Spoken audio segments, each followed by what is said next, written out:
અંકલેશ્વરની મહિલાને રોકાણમાં તગડા વ્યાજની લાલચ આપી 9 લાખની ઠગાઈ કરનાર વધુ એક ગાંઠિયાને પોલીસે ઝડપી પાડ્યો।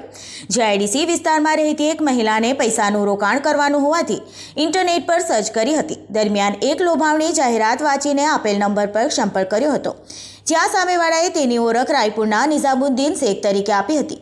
બંને રોકાણ બાબતે વાતચીત કરતા રોયલ રીચ ઓનમાં રોકાણ કરવાથી માસિક 8% બોનસ આપશે તેમ કહી રોકાણ માટે લાલચ આપી હતી।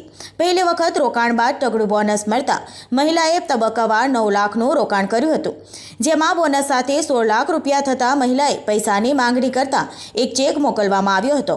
આ ચેક રિટર્ન થતાં મહિલાએ પોતે છેતરાઈ હોવાનો અહેસાસ થયો હતો।